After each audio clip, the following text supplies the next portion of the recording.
actually am James Bond. We've just pulled into my lair in the Rolls Royce. Starry eyes.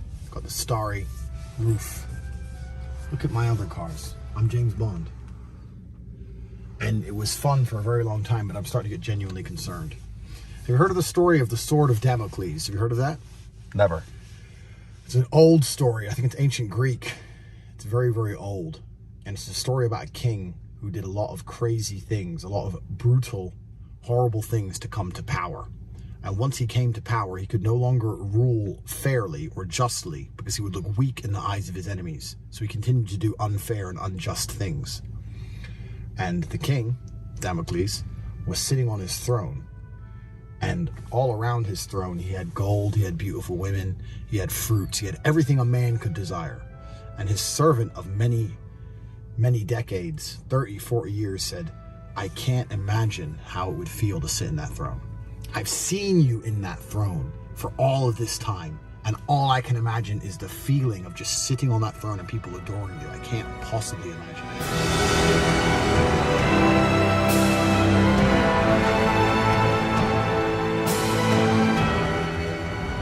Damocles said, the things I have done to get here, the things I have done to take my place on this throne, I mean, it doesn't feel the way you would imagine it, but tomorrow I'm going to let you sit in the chair. So the slave couldn't sleep. The servant was awake all night imagining the day he's finally going to sit in the throne and be able to grab fruit, grab titties at random in this golden chair. He couldn't possibly imagine how amazing it's going to feel. But Damocles wanted to replicate the feeling of power, because what happens when you're powerful is that people want what you have. Damocles hung a sword by a single horse's hair above the throne. And when the servant sat down for the first few seconds, he was ecstatic, he was happy until he looked up and he saw the sword. And he started to panic and feel uneasy, because he realized that although you have all of the worldly goods around you, still there is the things you have done to get there. Do you understand? It haunts you from the past and is hanging over your head, and at any moment you can die. And the slave didn't want to be in the chair anymore. And he gave Damocles the throne back. That's the Sword of Damocles. Now, I've been living that life for a while, but the difference between me and everyone else is, when I look up at the sword, I appreciate its beauty. I see the glimmer of the sword in the sunlight. I think, isn't that beautiful? Maybe one day it will fall. Probably look pretty beautiful as it falls just before I die. That's why I am where I am. That's why I've done the things nobody else can do. That's why I live the lives nobody else can live.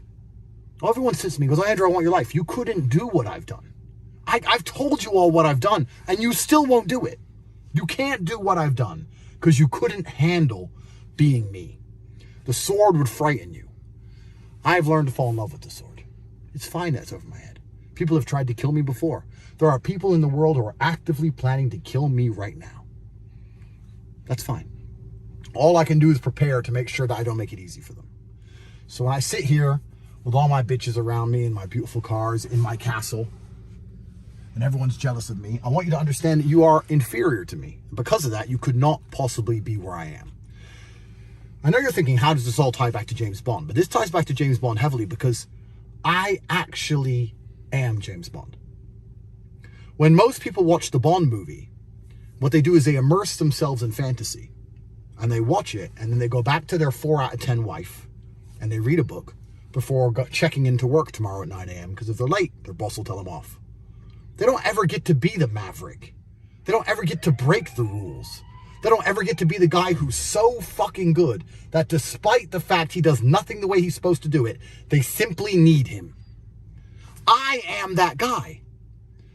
Most of these men out here are blundering through life with no skill set. Amateurs. Yeah, I can fight.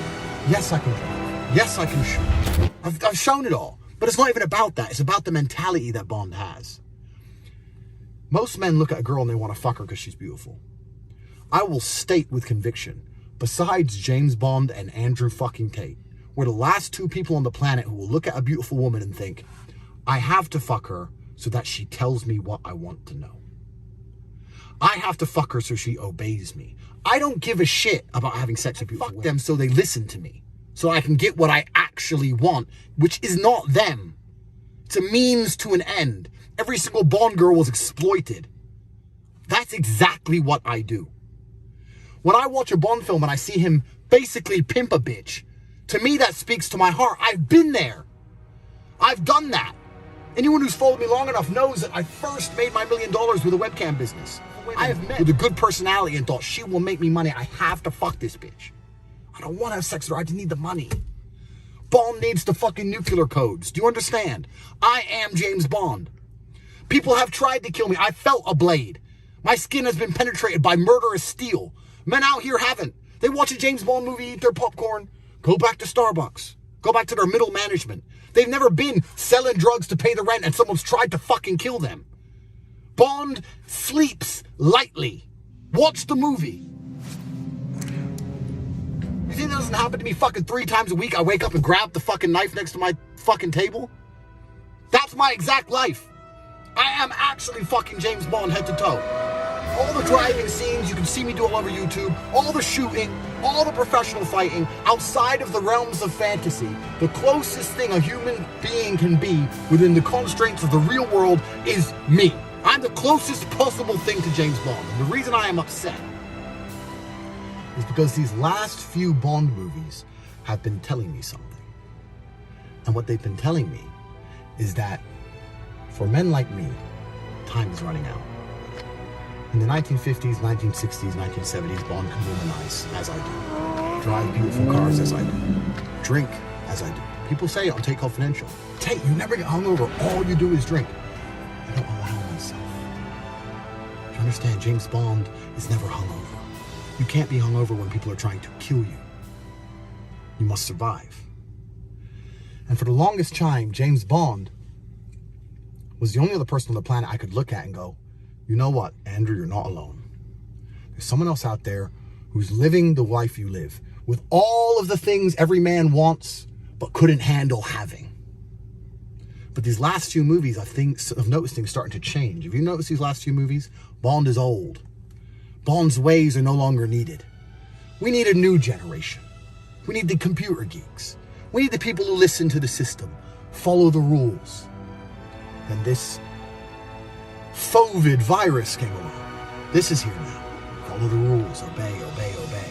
Mavericks are punished. You're no longer allowed to think for yourself. When this COVID came, I realized I am absolutely alone on this planet. I'm big on Twitter, right? I'm in the manosphere. A bunch of other manosphere guys. Big people with big followings who are tough, anti-establishment alpha males. Everybody collapsed. Everybody cowered it out. Everyone. All of them. It was just me. By my fucking self.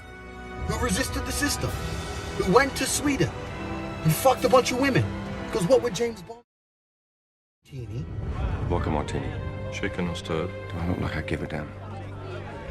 He'd go to Sweden and he'd think, you know what? I need to see this city and make important connections. What's the easiest way to do that? Let me get a couple hot bitches, because they know all the good places in the city, and I have status when I walk into place with some hot bitches. I'm fucking girls just to conquer the city. I don't need sex. That's what me and Tristan did. We literally conquered Sweden inside of 2 weeks. I am James Bond. And these last few movies have told me that my time is running out. And I just watched the last Bond movie. And they made it very, very clear that people like Bond are going to be replaced. And that people like Bond are no longer needed. And that people like Bond are going to be eradicated. So I have a choice. I either stop being James Bond, or sooner or later, there is a near 100% chance that I, Andrew Tate, end up in a jail cell or dead.